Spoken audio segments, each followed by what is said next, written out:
ಹೃದಯಗಳೆಂಬ ಎರಡನ್ನು ಮಾತ್ರ ಇಲ್ಲಿಗೆ ತನ್ನಿರಿ.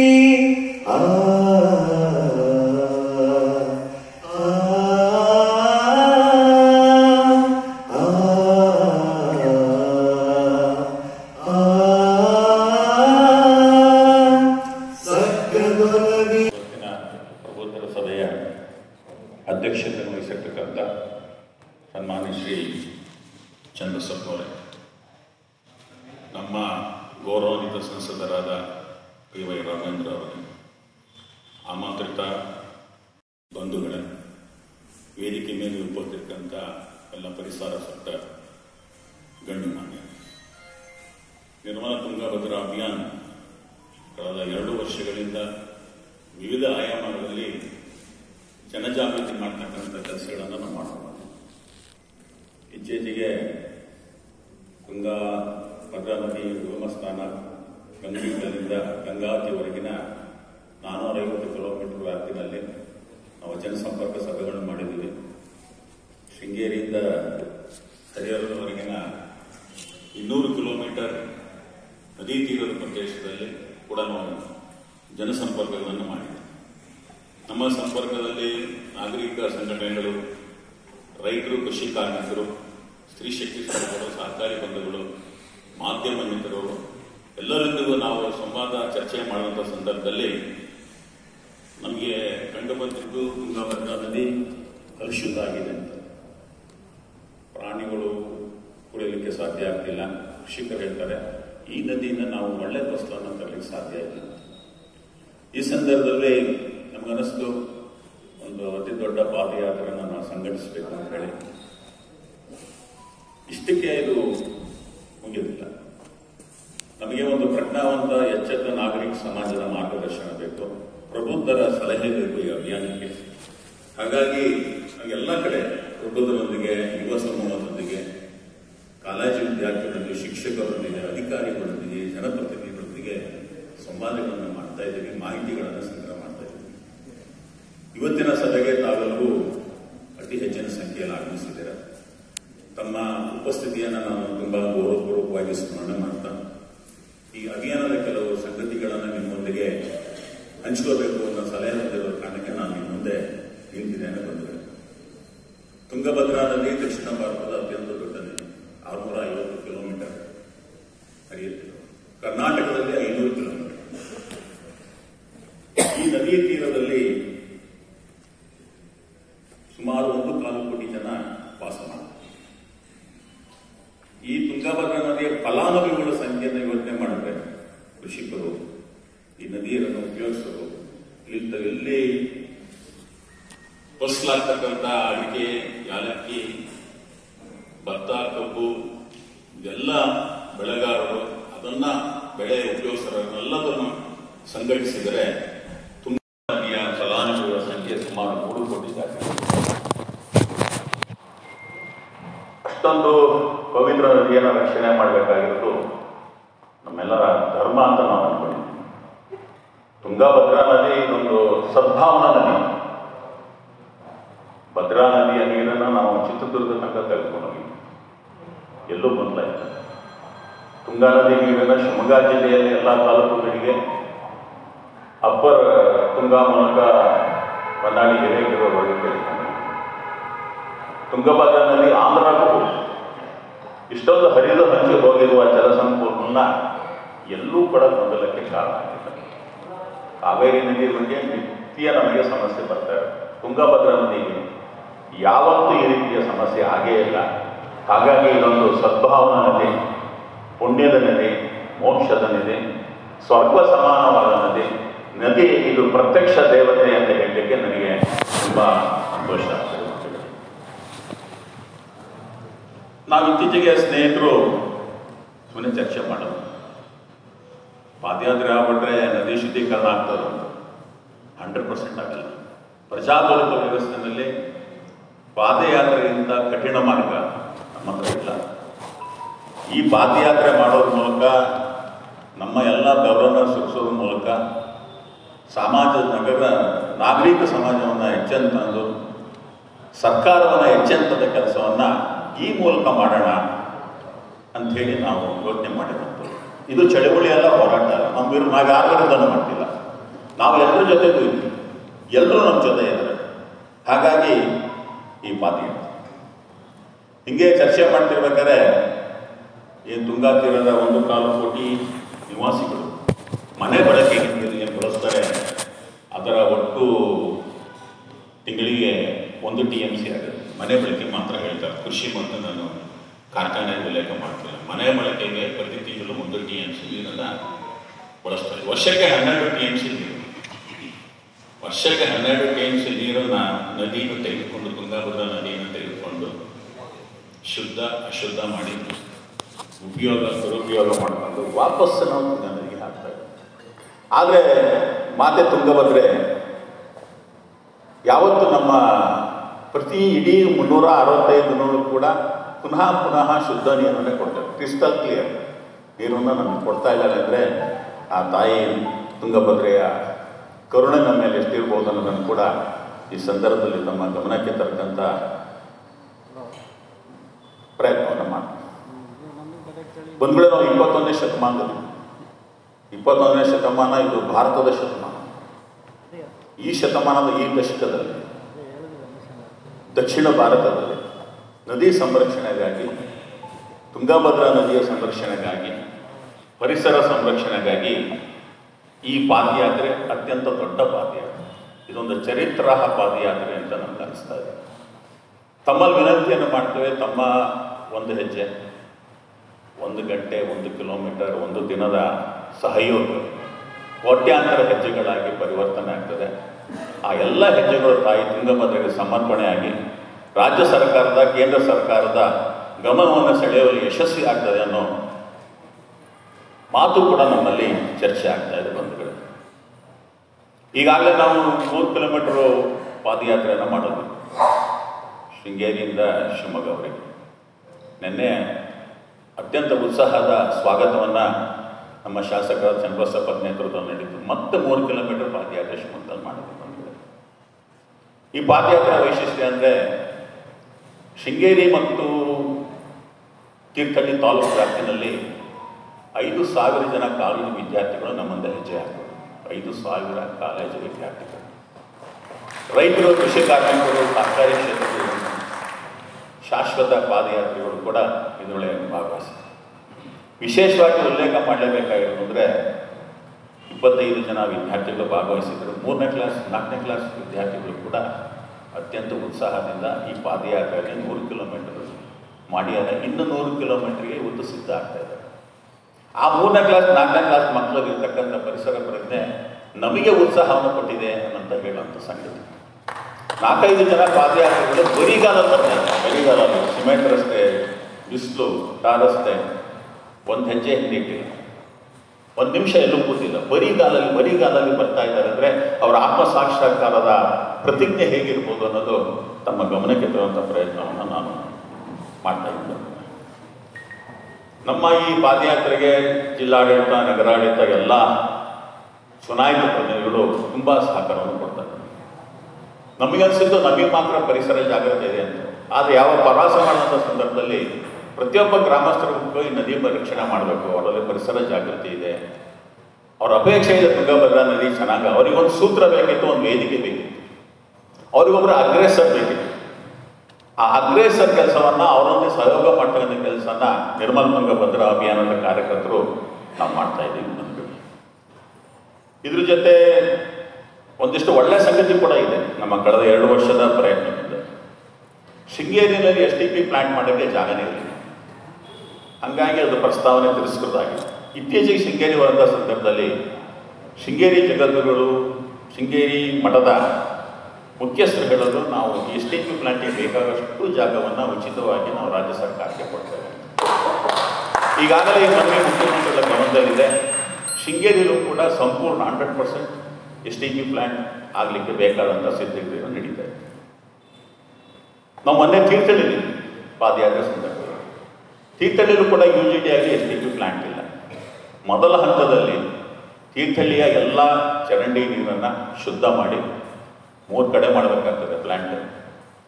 ಅದನ್ನು ತುಂಗಾ ನದಿಗೆ ಬಿಡಬೇಕು ಅನ್ನೋ ಯೋಜನೆಗೆ 36 ಕೋಟಿ ರೂಪಾಯಿದು ಅನುಮೋದನೆ ಆಗಿ ಹಣ ಬಿಡುಗಡೆ ಆಗಿದೆ. ನಮ್ಮ ಶಾಸಕರಾದ ಜ್ಞಾನೇಂದ್ರ ಅವರು ಹೇಳಿದ್ರು, ಮೊದಲ ಆದ್ಯತೆಯಲ್ಲಿ ಈ ಕೆಲಸವನ್ನು ನಾವು ಮಾಡ್ತೇವೆ. ಈ 36 ಕೋಟಿ ಏನು ಬಿಡುಗಡೆ ಆಗಿದೆ ಇದರ ಶ್ರೇಯಸ್ಸು ನಿರ್ಮಲ ತುಂಗಭದ್ರಾ ಅಭಿಯಾನಕ್ಕೆ ಸಲ್ಲುತ್ತದೆ ಅನ್ನೋ ಮಾತನ್ನು ಅವರು ಬಹಿರಂಗವಾಗಿ ಹೇಳಿದ್ದಾರೆ. ಶಿವಮೊಗ್ಗದಲ್ಲಿ ನಮ್ಮ ಹಿಂದಿನ ಗೌರವಾನ್ವಿತ ಶಾಸಕರು ಮಾಜಿ ಉಪಮುಖ್ಯಮಂತ್ರಿ KS ಈಶ್ವರಪ್ಪನವರ ಸತತ ಪ್ರಯತ್ನ, ನಮ್ಮ ಗೌರವಾನ್ವಿತ ಸಂಸದರಾದ ರಾಘವೇಂದ್ರ ಅವರ ಮುಂದಾಲೋಚನೆಯ ಪ್ರಯತ್ನದ ಕಾರಣಕ್ಕಾಗಿ 2 STP ಪ್ಲಾಂಟ್ ಇದೆ. 18 ಕಡೆ ವೆಟ್ ವೆಲ್ ಕೂಡ ಇದೆ. ಇದೆಲ್ಲೂ 24 ಗಂಟೆ ಚಾಲನೆ ಕೊಡುವಂಥ ಕೆಲಸವನ್ನು ನಾವು ಮಾಡ್ತಾ ಇದ್ದೀವಿ. ಇದರ ನೇತೃತ್ವವನ್ನು ಪ್ರಸ್ತುತ ಶಾಸಕರಾದ ಸನ್ಮಾನ್ಯ ಶ್ರೀ ಚನ್ನಬಸಪ್ಪನವರು ವಹಿಸಿಕೊಂಡಿದ್ದಾರೆ. ಇನ್ನೂ 2 ಪ್ರಸ್ತಾವನೆಗಳು ಕೂಡ ಸರ್ಕಾರ ಹೊಂದಿದೆ. ಶಿವಮೊಗ್ಗದಲ್ಲಿ ತುಂಗಾ ಎಡದಂಡ ನಾಲೆ ಟಿಪ್ಪು ನಗರ ಶಾಂತಿನಗರವರೆಗೆ ಏನು ಚಾನಲ್ ನೀಡಿದೆ ಅದಕ್ಕೆ 108 ಕಡೆ ಚರಂಡಿ ನೀರು ಹೋಗಿ ಸೇರ್ತಾರೆ. ಅದನ್ನು ತಪ್ಪಿಸಿ UGD ಮೂಲಕ STP ಪ್ಲಾಂಟಿಗೆ ತೆಗೆದುಕೊಂಡು ಹೋಗುವಂಥ ಪ್ರಸ್ತಾವನೆ ಚನ್ನಬಸಪ್ಪನವರು ಸಿದ್ಧ ಮಾಡಿದ್ದಾರೆ. ಶಿವಮೊಗ್ಗ ನಗರದಲ್ಲಿ ಅಪ್ಪರ್ ಭದ್ರತುಂಗ 11 ಕಿಲೋಮೀಟರ್, ಅದರ ಬಫರ್ ಝೋನ್ 200 ಎಕರೆ ಇದೆ.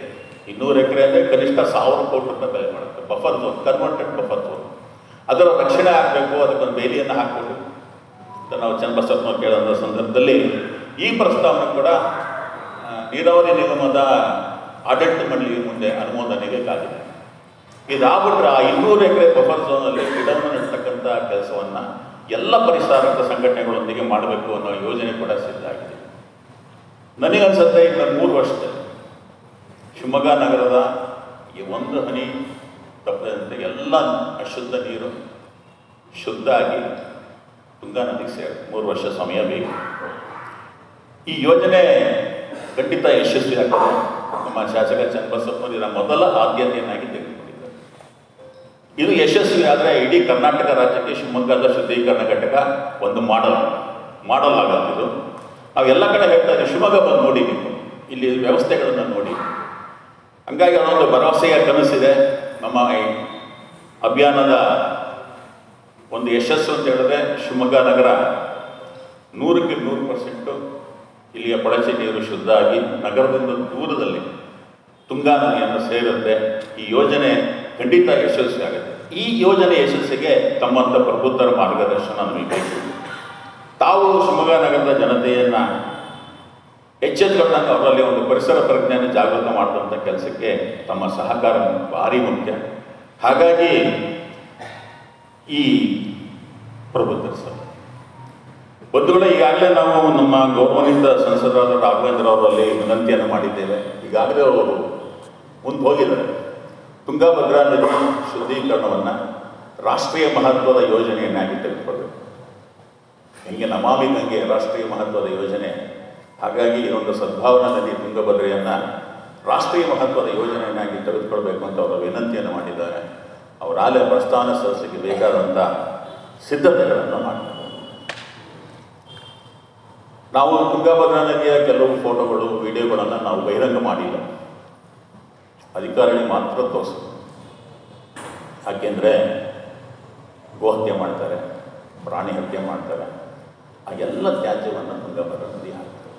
ಇಲ್ಲಿ ತನಕ ಅಂದರೆ ಆ ಬುರುಣ ಕೂಡ ಉಸಿರಾಡ್ತಿರ್ಬೇಕಾದ್ರೆ ನದಿ ಬಿಸಾಕ್ಬಿಡ್ತಾರೆ.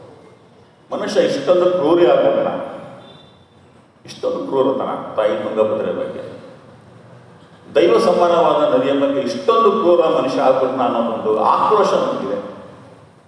ಹಾಗಾಗಿ ಅವನ್ನ ಬಹಿರಂಗಪಡಿಸಿದ ಸೆನ್ಸಾರ್ ಮಾಡಿಬಿಟ್ಟಿದ್ವಿ, ಯಾರಿಗೂ ತೋರಿಸ್ತಾ ಇಲ್ಲ ಆ ಫೋಟೋಗಳನ್ನು. ಇದು ನಮಗೆ ಪಾದಯಾತ್ರೆ ಮಾಡಲಿಕ್ಕೆ ಒಂದು ದೊಡ್ಡ ಕಾರಣ ಅಂತ ನಾನು ಅಂದ್ಕೊಂಡಿದ್ದೀನಿ ಬಂಧುಗಳೇ. ಈ ರಾಷ್ಟ್ರೀಯ ಮಹತ್ವದ ಯೋಜನೆಯಲ್ಲಿ ನಮ್ಮ ಸಂಸದರ ನೇತೃತ್ವ ತುಂಬ ಅವಶ್ಯಕತೆ ಇದೆ. ತಿಳಿದ ಕೆಲಸವನ್ನು ಗುರಿ ಮಾಡತಕ್ಕಂಥ ಸಾಮರ್ಥ್ಯ ಅವರಲ್ಲಿದೆ. ನಾವು ಅಭಿವೃದ್ಧಿಗಳನ್ನು ನೋಡಿದ್ವಿ. ಅವರಲ್ಲಿ ನಾನು ಈ 3 ಕೋಟಿ ಫಲಾನುಭವಿಗಳ ಪರವಾಗಿ ವಿನಂತಿಯನ್ನು ಮಾಡ್ತೇನೆ. ಈ ಸಭೆಯ ಮೂಲಕ ತಮ್ಮ ಮೂಲಕ ಇದೊಂದು ರಾಷ್ಟ್ರೀಯ ಮಹತ್ವದ ಯೋಜನೆಯಾಗಿ ತೆಗೆದುಕೊಳ್ಳಿ. ಇಡೀ ದೇಶಕ್ಕೆ ಒಂದು ಮಾದರಿ ಆಗ್ತದೆ. ದಕ್ಷಿಣ ಭಾರತದ ಅತ್ಯಂತ ದೊಡ್ಡ ಸದ್ಭಾವನಾ ನದಿ ತುಂಗಭದ್ರೆ. ಬಂಧುಗಳೇ, ತಮ್ಮಲ್ಲಿ ವಿನಂತಿಯನ್ನು ಮಾಡೋದೇನೆಂದರೆ, ನಮಗೆ ಪ್ರಥಮ ಸ್ವಾತಂತ್ರ್ಯ ಸಂಗ್ರಾಮದ ಹೋರಾಟದಲ್ಲಿ ಭಾಗವಹಿಸಲಿಕ್ಕೆ ಅವಕಾಶ ಸಿಗಲಿಲ್ಲ. ಮೊಘಲರ ವಿರುದ್ಧ ಹೋರಾಟದಲ್ಲಿ ನಮಗೆ ಅವಕಾಶ ಸಿಗಲಿಲ್ಲ. ಸ್ವಾತಂತ್ರ್ಯ ಚಳವಳಿಯಲ್ಲೂ ಕೂಡ ಭಾಗವಹಿಸಲಿಕ್ಕೆ ಅವಕಾಶ ಸಿಗಲಿಲ್ಲ.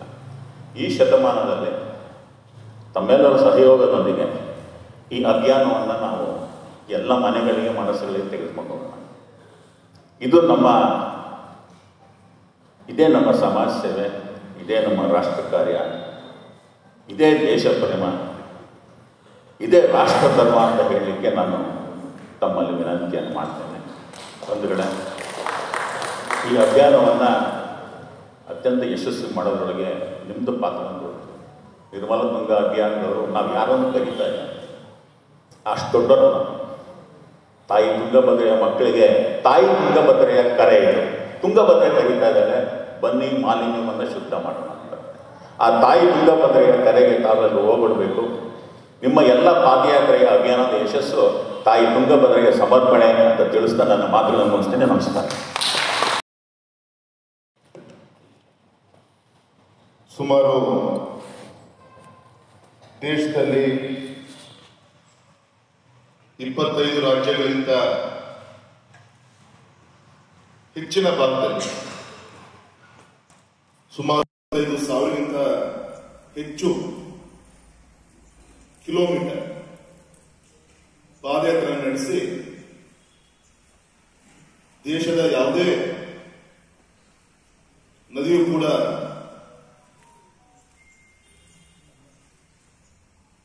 ಯಾವುದೇ ಕೊರತೆ ಆಗಬಾರದು, ನೈರ್ಮಲ್ಯವನ್ನು ಉಳಿಸಿಕೊಂಡು ಹೋಗಬೇಕು,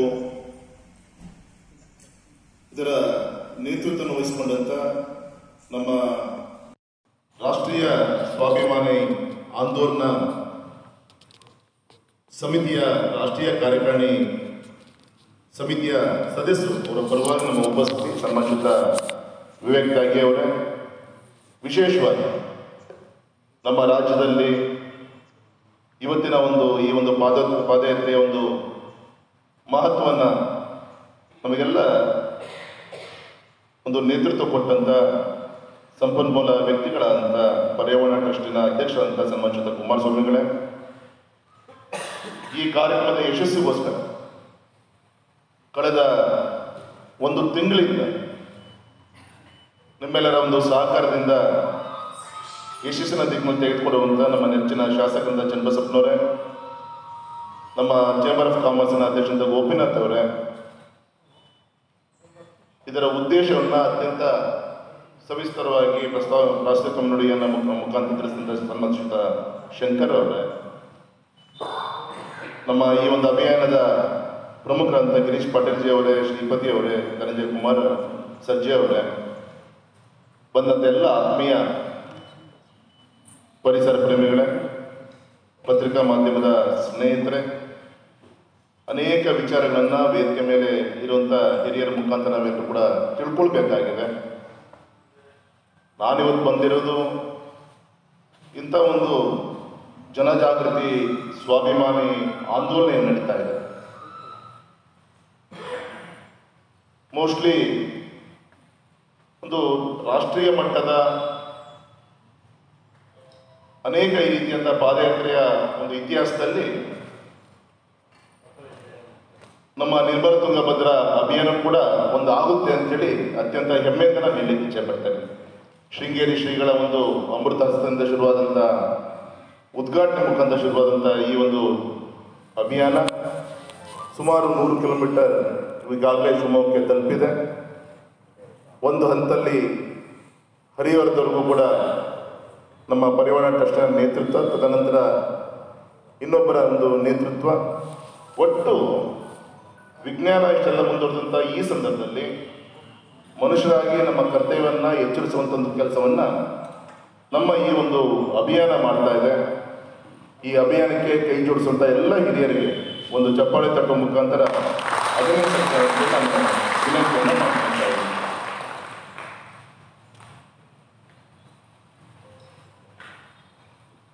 ಈಗಾಗಲೇ ಅಭಿಯಾನದ ಅನೇಕ ವಿಚಾರಗಳನ್ನು ಕಳೆದ ಒಂದು ವಾರದಿಂದ ಪತ್ರಿಕೆಯಲ್ಲೂ ಕೂಡ ಒಳ್ಳೊಳ್ಳೆ ಲೇಖನ ಮುಖಾಂತರ ಸಮಾಜಕ್ಕೆ ತಿಳಿಸುವಂಥ ಒಂದು ಕಾರ್ಯ ಆಗ್ತಾ ಇದೆ.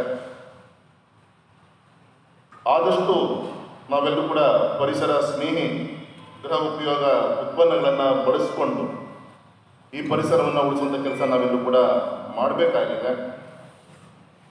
ವಿಶೇಷವಾಗಿ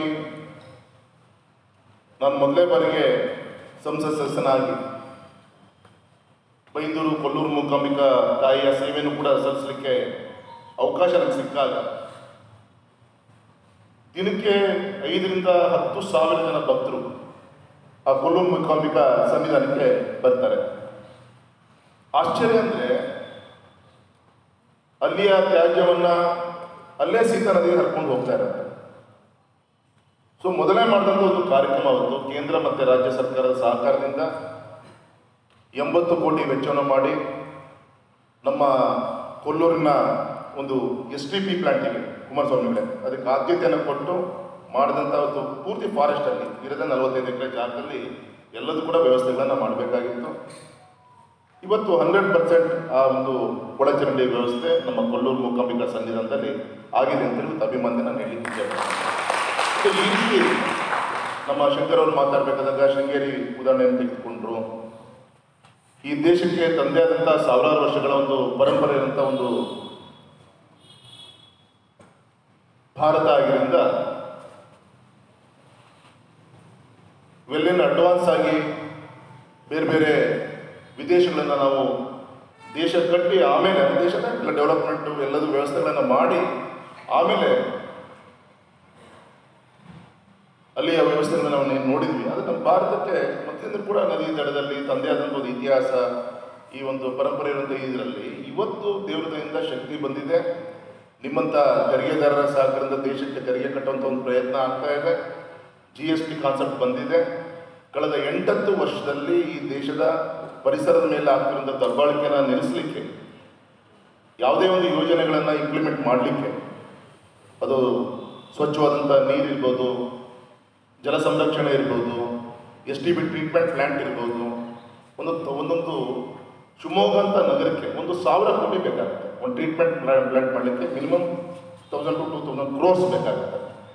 ಈಗಾಗಿರುವಂಥ ರಸ್ತೆ ಕಿತ್ತಾಕಬೇಕು, ಮಧ್ಯದಲ್ಲಿ ಇಟ್ಯಾಚಿಂಗ್ ಮುಖಾಂತರ ಮಾಡಬೇಕಾಗತ್ತೆ, 2 ಕಡೆ ಚರಂಡಿ ಕಿತ್ಕೊಂಡು ಹೋಗುತ್ತೆ, ಇನ್ಫ್ರಾಸ್ಟ್ರಕ್ಚರ್ ಹಾಳಾಗುತ್ತೆ. ಒಳ ಚರಂಡಿ ಮಾಡಿ ಮತ್ತೆ ವಾಪಸ್ ಅದನ್ನು ಡೆವಲಪ್ಮೆಂಟ್ ನಾವು ಮಾಡಬೇಕಾಗತ್ತೆ. ಇದು ಸರ್ಕಾರದ ವ್ಯವಸ್ಥೆ. ಅದರ ಹಿಂದೆ ಯೋಚನೆ ಮಾಡಲಿಕ್ಕೂ ಕೂಡ ಸಾಧ್ಯತೆ ಇಲ್ಲ. ಆದರೆ ಇವತ್ತು ದೇವರ ದಯೆಯಿಂದ ಸಾವಿರಾರು ಕೋಟಿಯನ್ನು ಇವತ್ತು ಕೇಂದ್ರ ಸರ್ಕಾರ ರಾಜ್ಯ ಸರ್ಕಾರದ ಸಹಕಾರದಿಂದ ಇಡೀ ದೇಶಾದ್ಯಂತ ನಾನು ಇಷ್ಟು ಮಾತ್ರ ಹೇಳ್ತೀನಿ, ಬರುವಂಥ ಈ ಒಂದು 3 ವರ್ಷದಲ್ಲಿ ನಾನು ಪಕ್ಷಾತೀತವಾಗಿ ಹೇಳ್ತೀನಿ, ಗೌರವ ಪ್ರಧಾನಮಂತ್ರಿಗಳ ಒಂದು ನೇತೃತ್ವದಲ್ಲಿ ನಮ್ಮ ಶಿವಮೊಗ್ಗ ಜಿಲ್ಲೆಯಲ್ಲಿ ಕೇಂದ್ರ ಮತ್ತು ರಾಜ್ಯ ಸರ್ಕಾರದ ಸಹಕಾರದಲ್ಲಿ ಎಲ್ಲ ನಗರಗಳನ್ನು ಒಂದು STP ಯೋಜನೆಗಳನ್ನು ಇಂಪ್ಲಿಮೆಂಟ್ ಮಾಡಲಿಕ್ಕೆ ಈಗಾಗಲೇ 100% ಟೆಂಡರ್ ಪ್ರೊಸೆಸ್ ಆಗಲಿ ಆಗ್ತಾ ಇರೋದು ಕೂಡ ತಾವೆಲ್ಲರೂ ಕೂಡ ಗಮನಿಸ್ತಾ ಇದ್ದೇವೆ. ಹಾಗಾಗಿ ಇಂಥ ಸಂದರ್ಭದಲ್ಲಿ ಒಂದು ಕಡೆಗೆ ಪಾದಯಾತ್ರೆ ಆಂದೋಲನದ ಮುಖಾಂತರ ಸಮಾಜವನ್ನು ಎಚ್ಚರಿಸುವಂಥ ಕೆಲಸ ಮಾಡಿದಂಥ ವ್ಯವಸ್ಥೆಯನ್ನು ಉಳಿಸ್ಕೊಬೇಕು. ಉದಾಹರಣೆ ನೆನಪಿದೆ, ಸನ್ಮಾನಿಸಿದ ನಮ್ಮ ಈಶ್ವರಪ್ಪನವರು ನಮ್ಮ ಶಿವಮೊಗ್ಗ ನಗರದಲ್ಲಿ ಟ್ರೀಟ್ಮೆಂಟ್ ಪ್ಲ್ಯಾಂಟನ್ನು ನಿಮ್ಮ ಯಡಿಯೂರಪ್ಪನವರು ಮುಖ್ಯಮಂತ್ರಿ ಇದ್ದಾಗ ಕೋಟಿ ಅನುದಾನವನ್ನು ಕೊಟ್ಟಾಗ ವ್ಯವಸ್ಥೆಗಳನ್ನು ಮಾಡಾಯಿತು. ಆದರೆ ಹೌಸ್ ವೈಸ್ ಕನೆಕ್ಷನ್ ತೆಗೆದುಕೊಳ್ಳಲಿಕ್ಕೆ ನಾವು ಯಾರು ಕೂಡ ಮುಂದೆ ಬರ್ತಿದ್ದಿಲ್ಲ. ನಮ್ಮ ಮನೆಯಿಂದ ಆ ಒಂದು ಮೈನ್ ಲೈನಿಗೆ ಲಿಂಕ್ ಮಾಡಲಿಕ್ಕೆ ಒಬ್ಬರಿಗೆ 8,000 ರೂಪಾಯಿ ಖರ್ಚು ಬರುತ್ತೆ. ಅದು ಕೂಡ ಸರ್ಕಾರದಿಂದ ನಿರೀಕ್ಷೆ ಮಾಡಿಕೊಂಡಂಥ ಉದಾಹರಣೆಗಳು ನಮ್ಮ ಅಧಿಕಾರಿಗಳು ನಮಗೆ ಹೇಳ್ತಾ ಇದ್ದಾರೆ. ಅದಕ್ಕೂ ಕೂಡ ಸರ್ಕಾರ ಏನಾದರೂ ಪರ್ ಹೌಸ್ ಏನಾದರೂ ಕೊಡಲಿಕ್ಕಾಗತ್ತಾ? ನಮ್ಮ ಚನ್ನಣ್ಣನೇ ನಗರಸಭಾ ಅಧ್ಯಕ್ಷರಿದ್ದರು, ಕಾರ್ಪೊರೇಟ್ ಆ ಸಂದರ್ಭದಲ್ಲಿದ್ದರು. ಅದನ್ನು ಕೂಡ ಕೆಲವು ಬಡವರು ನಿರೀಕ್ಷೆ ತಪ್ಪೇನಲ್ಲ. ಅದು SC ST BPL ಹೋಲ್ಡರ್ಸ್ಗಳು ಕೂಡ ಅದನ್ನು ಕೂಡ ಪರ್ ಹೌಸ್ 3,000 to 4,000 ಕೊಟ್ಟು ಅದನ್ನು ಲಿಂಕ್ ಮಾಡೋಂಥದ್ದು ಎಥಿಕಲ್ ಪ್ರಯತ್ನ. ಅಂದರೆ ಇದನ್ನು ಕೂಡ ಫೋರ್ಸೇ ಮಾಡಬೇಕು. ಯಾರು ಮಾಡಲ್ಲ ಅವರಿಗೆ ನಲ್ಲಿ ನೀರನ್ನು ನಿಲ್ಲಿಸುವಂಥ ಪ್ರಯತ್ನ, ಈ ಥರ ಎಲ್ಲ ಅವ್ರನ್ನ ಮೋಟಿವೇಟ್ ಮಾಡಿ ಅದನ್ನು 100% ಈ ಒಂದು ಟ್ರೀಟ್ಮೆಂಟ್ STP ಪ್ಲಾಂಟನ್ನು ಯಶಸ್ವಿ ಮಾಡೋ ದಿಕ್ಕಿನಲ್ಲಿ ಅಂದರೆ ಸಮಾಜದಲ್ಲಿ ಜಾಗೃತಿ ಆಗಬೇಕಾಗಿದೆ. ಆ ಕೆಲಸವನ್ನು ಇವತ್ತು ನಮ್ಮ ಈ ಒಂದು ಆಂದೋಲನದ ಮುಖಾಂತರ ಇವತ್ತು ಆಗ್ತಾ ಇದೆ ಅಂತೇಳಿ ಅತ್ಯಂತ ಹೆಮ್ಮೆಯಿಂದ ನಾನು ಹೇಳಲಿಕ್ಕೆ ಇಚ್ಛೆಪಡ್ತೇನೆ. ಹಾಗಾಗಿ ನಾವೆಲ್ಲರೂ ಕೂಡ ಒಟ್ಟಾಗಿ ಸಂಕಲ್ಪ ಮಾಡೋಣ. ವಿಶೇಷವಾಗಿ ನಿಮ್ಮೆಲ್ಲರ ಅಪೇಕ್ಷೆ, ಇದು ಒಂದು ರಾಷ್ಟ್ರೀಯ ಮಹತ್ವದ ಒಂದು ಯೋಜನೆ ಆಗಬೇಕು ಅಂತೇಳಿ ಗೌರವಂತ ಎಲ್ಲ ಹಿರಿಯರ ಒಂದು ಅಪೇಕ್ಷೆ ಇದೆ.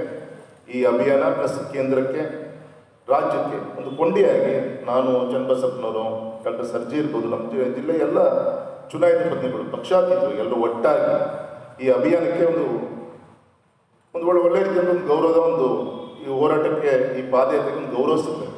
ಯಾಕೆಂದರೆ ಡಾಕ್ಟರ್ ಕುಮಾರಸ್ವಾಮಿಗಳಿಗೆ ಏನಾಗಬೇಕಾಗಿದೆ, ಸನ್ಮಾನ್ಯ ವಿವೇಕ್ ತ್ಯಾಗಿ ಅವರಿಗೆ ಏನಾಗಬೇಕಾಗಿದೆ, ಅವ್ರ ಮನೆ ಮಠವನ್ನು ಬಿಟ್ಟು ಇದು ಜಾಗೃತಿಗೊಳಿಸುವಂಥ ಒಂದು ದೊಡ್ಡ ಒಂದು ಈ ಒಂದು ಪರಿವಾರ ಟ್ರಸ್ಟ್ ವತಿಯಿಂದ ಇವತ್ತಿನ ಆಗ್ತಾ ಇದೆ ಅಂದರೆ ಇದು ಕೇವಲ ಇವತ್ತು ಭಾಷಣ ಮತ್ತು ಇದಕ್ಕೆ ಸೀಮಿತ ಆದರೆ ಈ ಒಂದು ಕೆಲಸವನ್ನು ಯಶಸ್ವಿಯಾಗಿ ಇಂಪ್ಲಿಮೆಂಟೇಷನ್ ಆಗೋದ್ರ ದಿಕ್ಕಿನಲ್ಲಿ ಏನು ಗಮನ ಕೊಡಬೇಕು, ನಾವೆಲ್ಲರೂ ಕೂಡ ಒಟ್ಟಾಗಿ ಸೇರಿ ಗಮನ ಕೊಡಬೇಕು, ನಮ್ಮ ಕರ್ತವ್ಯ. ಆ ಜಾಗೃತಿ ಮಾಡುವಂಥ ಕೆಲಸವನ್ನು ನಮ್ಮ ಟ್ರಸ್ಟಿನ ಎಲ್ಲ ಹಿರಿಯರು ಮಾಡಿದ್ದಾರೆ. ತಮಗೆ ಹೃದಯಪೂರ್ವಕ ನಾನು ಈ ಸಂದರ್ಭದಲ್ಲಿ ಅಭಿನಂದನೆಯನ್ನು ಕೂಡ ತಿಳಿಸ್ತಾ ಒಟ್ಟಾಗಿ ಈ ಒಂದು ಅಭಿಯಾನ ಯಶಸ್ವಿ ಮಾಡೋಣ ಅಂತ ವಿನಂತಿಯನ್ನು ಮಾಡ್ಕೊಂತ ಮತ್ತೊಮ್ಮೆ ಭಾನುವಾರ ಬೆಳಗ್ಗೆ ಆದರೂ ಕೂಡ ಬಂದಂಥ ಸಂಖ್ಯೆ ನಮಗೆ 100-200 ಮಧ್ಯದಲ್ಲಿ ಇದ್ದರೂ ಕೂಡ ಒಬ್ಬೊಬ್ಬರು ದೊಡ್ಡ ಒಂದು ಪರಿಣಾಮ ಬೀರುವಂಥ ಪ್ರಮುಖರು ತಾವೆಲ್ಲರೂ ಕೂಡ ವೇದಿಕೆ ಮುಂಭಾಗದಲ್ಲಿದ್ದೀರಿ. ಹಾಗಾಗಿ ಇದನ್ನು ಸಣ್ಣ ಸಣ್ಣ ಒಂದು ಯೂನಿಟ್ ಆಗಿ ನಾವು ವಾಸ ಮಾಡ್ತಂಥ ಜಾಗದಲ್ಲಿ ಯಾವ ರೀತಿ ಜಾಗೃತಿಗೊಳಿಸುವಂಥ ಕೆಲಸವನ್ನು ಮಾಡಬೇಕು, ಆ ದಿಕ್ಕಲ್ಲಿ ಕೈ ಜೋಡಿಸೋಣ ಅಂತ ವಿನಂತಿಯನ್ನು ಮಾಡಿಕೊಂಡು ಮತ್ತೊಮ್ಮೆ ಈ ಅಭಿಯಾನ 100% ಯಶಸ್ವಿ ಆಗುತ್ತೆ. ಇದು ಎಲ್ಲಿಗೆ ಮುಟ್ಟಬೇಕು ಮತ್ತು ಯಾವುದ್ರ ಮುಖಾಂತರ ಯಾವ ರೀತಿ ಪರಿಸರ ಮೇಲೆ ನಾವೇನು ದಬ್ಬಳಿಕೆ ಮಾಡ್ತಾ ಇದ್ದೀವಿ, ಪರಿಸರ ಯಾವ ರೀತಿ ನಮ್ಮ ಮೇಲೆ ಸೇಡನ್ನು ತೀರಿಸ್ಕೊಳ್ತಾ ಇದೆ, ಇದೆಲ್ಲ ಘಟನೆಗಳು ಕೂಡ 1, 2, 3, 4 ನಿಮ್ಮೆಲ್ಲರಿಗೂ ಕೂಡ ನೋಡ್ತಾ ಇದ್ದಾರೆ. ಇನ್ನೂ ಜಾಗೃತ ಆಗಲಿಲ್ಲ ಅಂದರೆ ಮನೋಕುಲ ಒಂದು ಕಳ್ಕೊಳ್ಳೋಂಥ ಒಂದು ದುಸ್ಥಿತಿಗೆ ಬಂದರೂ ಕೂಡ ನಾವು ಆಶ್ಚರ್ಯ ಪಡಬೇಕಾಗಿಲ್ಲ. ಆದಿತ್ಯದ ಮನೋಕುಲಂತ ವಿನಂತಿ ಮಾಡಿಕೊಂಡು ಮತ್ತೊಮ್ಮೆ ಈ ಒಂದು ಪವಿತ್ರವಂಥ ಕಾರ್ಯಕ್ರಮದಲ್ಲಿ ನನ್ನನ್ನು ಕೂಡ ಕರೆದು 2 ಮಾತುಗಳನ್ನು ಹಂಚ್ಕೊಳ್ಳೋಂಥ ಅವಕಾಶ ಮಾಡಿಕೊಟ್ಟಂಥ ವೇದಿಕೆಯಂಥ ಎಲ್ಲ ಹಿರಿಯರಿಗೆ, ವೇದಿಕೆ ಮುಂಭಾಗದಂಥ ಎಲ್ಲ ಹಿರಿಯರಿಗೆ ವಂದನೆ ಅಭಿನಂದನೆ ತಿಳಿಸಿ ನನ್ನ ಮಾತನ್ನು ಮುಗಿಸ್ತೇನೆ. ಇದನ್ನು ಕೇಳಬೇಕಾಗಿ ಎಲ್ಲರಿಗೂ ನಮಸ್ಕಾರ. कन्नड़ थोड़ा सीख रहा हूँ, तो नेक्स्ट टाइम कभी जब आऊँगा कन्नड़ में बात करूँगा.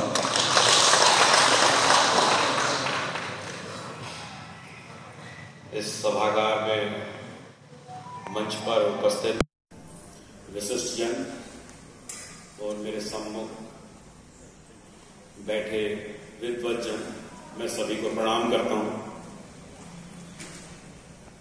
मैं जो ये निर्मल तुंगभद्रा अभियान की पदयात्रा चल रही है, इसमें भाग लेने के लिए आया हूं. यह मेरा परम सौभाग्य है कि मैं एक जो इस देश में नदियों के लिए एक आंदोलन चल रहा है उसमें छोटा सा पार्ट मैं भी अपना निभा रहा हूं. जो निर्मल तुंगा अभियान आप देख रहे हैं, तुंगभद्रा नदी का एक अभियान आप देख रहे हैं. मेरी जो नदियों की यात्रा है जहां से मैं जुड़ा हूं, तो मैं आपको बताऊं कि जब कोरोना महामारी इस देश में चल रही थी, उस दौरान कभी राजनीति में सक्रिय रहा करते थे श्री KN गोविंदाचार्य, भाजपा में थिंक टैंक के नाम से जाने जाते थे. फिर उन्होंने ग्लोबलाइजेशन के इफेक्ट समझने के लिए की प्रकृति पर राजनीति से संन्यास ले लिया और सामाजिक गतिविधियों में जो देश भर में लोग लगे हैं उनके बीच कार्य करने के लिए वो लोग आगे आए. उसी दौरान उन्होंने, जब सितंबर महीना था, कोरोना का मतलब लॉकडाउन का थोड़ा असर कम हुआ, तो उन्होंने तय किया कि मैं देश की जो समस्याएं हैं, क्योंकि उस समय जो खबरें आई कि नदियां जो हैं निर्मल हो गई हैं, स्वच्छ हो गई हैं, क्योंकि बाहर से हम कुछ उसमें वेस्ट डाल नहीं रहे हैं, तो उन्होंने कहा कि मैं गंगा जी की यात्रा करूंगा. उसमें हम 30-40 लोग बीच बीच में कम होते थे. तो हरिद्वार के ऊपर राम तपस्थली से और गंगा सागर तक यात्रा की, वो गाड़ियों से थी यात्रा. उसके बाद देखा लोगों से संवाद करते थे, बात करते थे, तो उसमें समझ में आया, यात्राओं के विषय में गोविंद जी बताते थे कि देखने में वहाँ समझ में आया कि गंगा में समस्याएं हैं, पॉल्यूशन है, लेकिन स्थिति अभी भी इतनी बाहर नहीं हुई है कि उनको संभाला नहीं जा सकता। हम लोग कुछ ना कुछ कर सकते हैं। उसी के लिए फिर एक नदियों के लिए अभियान चला, नदी संवाद के नाम से। उसमें तय हुआ कि हम किसी से लड़ेंगे नहीं, वाद विवाद नहीं करेंगे, संवाद करेंगे, कम्युनिकेट करेंगे, आर्ग्यूमेंट नहीं करेंगे, कम्युनिकेट करेंगे अपना मैसेज। तो नर्मदा जी की परिक्रमा हुई, फिर यमुना जी की परिक्रमा हुई, फिर के गोविंदाचार्य जी बोले कि अभी 2 साल पहले कि हालात बहुत ज़्यादा बिगड़ रहे हैं और लोगों में जन जागृति करने के लिए गंगा जी की स्थिति थोड़ा ज़्यादा अभी उस समय ऐसी थी कि देखने के लिए उन्होंने कहा कि मैं पद यात्रा करूँगा। 81 साल की एज में वो व्यक्ति जो है पद यात्रा करने निकल पड़े, तो साथ में हम लोग भी चले। उसमें अपने बालकृष्ण नायडू जी भी आए और कर्नाटक से करीब 15-16 स्टूडेंट, युवा छात्र लोग वहाँ आए। उन लोगों का जो उत्साह था वहाँ, वो देखते ही तो जो बाकी हमारे विभिन्न राज्यों से, देश के भागों से करीब 67 लोगों ने पार्टिसिपेट किया था उसमें, जो अन्य राज्यों से थे, बाकी लोकल लोग थे उसमें। तो उसमें जो उन लोगों का, युवाओं का उत्साह था, उसी में उन्होंने एक नारा वो लगाते थे, गंगा स्नान पानम। तो वहाँ लोगों को बड़ा पहली बार सुना लगा कि तुंगा भी कोई नदी है, गांव के लोगों को नहीं मालूम था, तो उनको बड़ा एक अच्छा महसूस हुआ। फिर वही जब कर्नाटक में मोदी जी चुनाव के लिए आए तो उन्होंने भी वहाँ वो नारा दिया, तुंगा पानम गंगा स्नानम। तो हरियाणा से एक व्यक्ति ने कॉल करके कहा कि मोदी जी ने हमारी बात सुन ली है, वो जो कर्नाटक से बच्चे आए थे उनकी बात सुन ली है, वो नारा जो है अब ये नदियों के बारे में बातचीत शुरू हो गई है। तो गंगा जी की जो पदयात्रा हुई उसमें देखने के लिए समझ में आया कि उसमें हमारी जो सामने समस्या आई देखने में कि यमुना जी की स्थिति बहुत खराब है और यमुना जी दिल्ली से पहले तक 70% बची रहती है, पानी हालांकि कम है, और जैसे ही दिल्ली में यमुना जी प्रवेश करती है, यमुना जी की हालत बहुत खराब हो जाती है, वो नालों में तब्दील हो जाती है। और आगरा और यहाँ आपके मथुरा वृंदावन में भी उसमें और पोल्यूशन मिलता है, आगरा तक जो है उसमें पोल्यूशन मिलता है, नालों का पानी आता है, सीवेज का पानी आता है और वो बहुत पोल्यूटेड हो जाती है। हमारे साथ एक व्यक्ति गए थे तो यमुना जी में उन्होंने श्रद्धावश हाथ में पानी लिया और ऐसे देखा, अब सर पे डाल तो लिया लेकिन उसमें स्मेल इतनी आ रही थी कि वो बोले कि अपने को दोबारा कहीं नहाना पड़ेगा, स्नान करना पड़ेगा। तो हमने दिखाया कि देखिए सीवेज का पानी है, नालों का पानी है जो सीधे यमुना जी में गिर रहा है। तो इसमें ये तय हुआ कि भाई हम सरकार को किसी को दोष नहीं दे सकते। तो यहाँ ये हुआ कि भाई ट्रीटमेंट प्लांट जो है वो समाज नहीं लगा सकता, समाज क्या कर सकता है, उसमें कचरा नहीं डाले, वेस्ट नहीं डाले। तो तय हुआ कि समाज की बात समाज से करेंगे, सरकार की बात सरकार से करेंगे। तो सरकार ट्रीटमेंट प्लांट लगाए, उनको देखे कि वो सही से ऑपरेट हो रहे हैं कि नहीं, सरकार का उतना कर्तव्य है। समाज भी जागरूक रहे, देखे कि अपने से उसमें गंदगी ना जाए। तो ये चीज उसमें इन यात्राओं में तय हुई और हम लोग उसमें जगह जगह हमने घूमा लोगों से। तो लोगों का जो रेस्पॉन्स हमने कभी कल्पना नहीं की थी कि हमको इतना अच्छा रेस्पॉन्स लोगों का मिलेगा। तो लोग वहाँ गांव से निकल के आए और एक जगह पर महिला आई, उनका अपना छोटा सा घर था, ज़्यादा वो पैसे वाली नहीं थी, बहुत गरीब उसकी थी, लेकिन गर्मी में चलते हुए पैदल देख के उसने हमको ऑफर किया कि आपने तो खाना कहाँ खाया होगा, चलिए मेरे घर चलिए, जो भी है मैं सबको भोजन कराऊंगी, अगर कम होगा तो गाँव से मांग के लाऊंगी और आप लोगों को भोजन कराऊंगी। तो लोगों का ये उत्साह जो हमारे प्रति आया कि हम पैदल चल रहे हैं, गंगा जी के लिए चल रहे हैं। उन्होंने कहा कि आप अपने लिए थोड़ी चल रहे हैं, आप एसी में रह सकते थे, लेकिन आप लोग इतने सारे लोग दूर दूर से प्रदेशों से निकल के आए, हमारे बच्चों के लिए ले आए। तो लोगों का एक उत्साह वहाँ उस यात्रा में देखने को मिला। दूसरा एक चीज मैं आपसे ये कहना चाहता हूँ कि देखिए धर्म एक बहुत बड़ी चीज है। अभी ये पद यात्रा शुरू हुई, श्रृंगेरी मठ के पूज्य शंकराचार्य जी ने आशीर्वाद प्रदान किया, तो संतों का एक बहुत बड़ा योगदान है। संत समाज और आप जिस लोग बैठे हैं, कोई शिक्षा के क्षेत्र से है, कोई कानून के क्षेत्र से, लॉ के क्षेत्र से है, तो आप लोग अपना अपना योगदान इस क्षेत्र में दे सकते हैं। देखिए कैसे हमने चीज़ों को, धर्म को, जरा सा चीज़ों को ना समझने में कितनी गड़बड़ की है। भगवान श्री कृष्ण का नाम आप सब जानते ही हैं, उनको सुना क्या? भगवान श्री कृष्ण ने क्या किया? गाय चराई, कालिंदी नदी में वहां नहाए, यमुना किनारे खेले, तो वहां एक संदेश दिया। लेकिन हमने उनका संदेश क्या लिया? हमने उनको एक नाचने गाने वाले में, डांस आर्ट में परफॉर्म करने वाले के रूप में ही सीमित कर दिया, जबकि वो सुदर्शन चक्र धारण करते थे, संहार करते थे। तो ये स्थिति हमें भगवान श्री कृष्ण से सीखने की जरूरत है। जैसे अभी इस यात्रा में कई बार क्या होता है कि सत्ता पक्ष से लोग बैठे, विपक्ष से लोग बैठे, तो राजनीति के क्षेत्र में एक चीज होती है कि हम लोग अगर सत्ता पक्ष में हैं तो हम इस चीज को अपने विरुद्ध ले लेते हैं, और विपक्ष में आते हैं तो कर्तव्य मान लेते हैं। तो हमारे सामने भी दिक्कत आती है कि भाई नहीं, हमारी पार्टी है तो हम नहीं करेंगे, हमारे विरोध की है तो करेंगे। इसमें देखिए समाज में जब माँ तो सबकी है, तुंगा माँ सबकी है, तो इसमें हमें सत्ता पक्ष विपक्ष नहीं देखना है।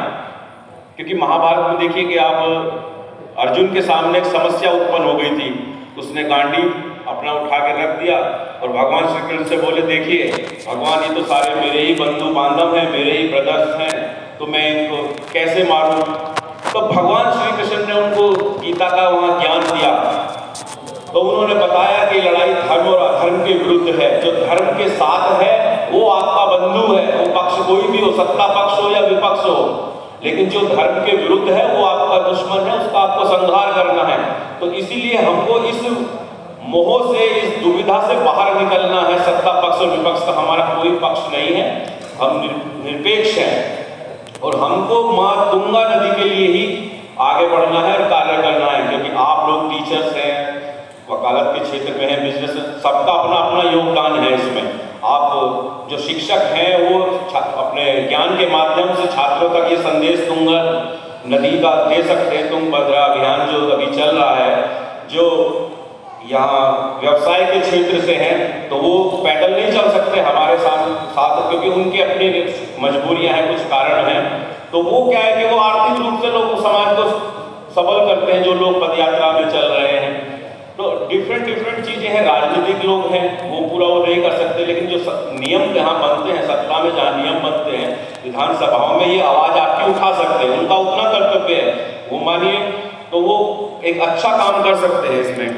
और दूसरा मैं बहुत, क्योंकि मुझे बाकी वक्ता है तो मैं इस अभियान के बारे में बताऊं कि मैं इस पदयात्रा में जब चला तो मुझे इतनी उम्मीद आशा नहीं थी कि लोग इस तरीके उत्साह के साथ जो है इस यात्रा में जुड़ेंगे। जगह जगह मैंने देखा कि जिस उत्साह के साथ छोटे छोटे बच्चे या लोग इस क्षेत्र में आए, इस यात्रा में जुड़े, तो वो एक इस यात्रा के लिए बहुत बड़ा शुभ संकेत है। और बालकृष्ण नायडू जी जिस तरीके से इस अभियान में लगे हुए हैं नदियों के लिए, ऐसे ही मैं बताऊं देश भर में और भी लोग लगे हुए हैं। यमुना जी के लिए इस समय बहुत बड़ा मूवमेंट चल रहा है। और अभी लास्ट ईयर हमने 50,000 लोगों की ह्यूमन चेन यमुना के किनारे बनाई, लोगों को दिल्ली को संदेश देने के लिए कि जागो, अब बहुत देर हो चुकी है। उसी तरीके से देश में और भी लोग लगे हुए हैं। अभी कुंभ लगेगा जनवरी में प्रयागराज में, वहाँ भी एक नदी संसद, नदी संवाद के नाम से कार्यक्रम होगा। उसका स्लोगन है नदी नहीं तो सदी नहीं। अब समय आ गया है कि नदियों को बचाइए। न्यूयॉर्क में एक क्लॉक लगी है जो आपको, उसमें काउंटडाउन शुरू है, और जो उसने जो वैज्ञानिक है, आपके साइंटिस्ट हैं, उन्होंने चेतावनी दी है कि 2030 यानी कि 2030 तक आपने अगर अपने पर्यावरण को, प्रकृति को नहीं बचाया तो आपके हाथ से चीजें निकल जाएंगी, इरिवर्सेबल होंगी, फिर आप इसको पकड़ नहीं सकते। तो इसीलिए आप लोग जो है इस अभियान में यहाँ तक आए और सुन रहे हैं इस बात को, तो मेरा आप लोगों से अनुरोध है कि ये जो विचार है इस नदियों की यात्रा का, इसको आगे कैसे लोगों तक ले जाया जाए और इसमें कैसे लोगों के बीच में संवाद बने, लोगों तक ये बात पहुँचे। क्योंकि जो लोग लगे हुए हैं इस नदी अभियान में, इस तुंगभद्रा अभियान में, उन लोगों को आप कैसे ज़्यादा से ज़्यादा सपोर्ट कर सकते हैं। तो इसी उम्मीद के साथ कि आप लोग जो है तुंगभद्रा अभियान में जुड़ेंगे, मैं बहुत बहुत धन्यवाद ज्ञापन करता हूँ आप सब लोगों का कि आपने मुझे यहाँ अवसर दिया अपनी बात कहने का। ಹೆಚ್ಚಿನ ಸಂಖ್ಯೆಯಲ್ಲಿ ಆಗಮಿಸಬೇಕು.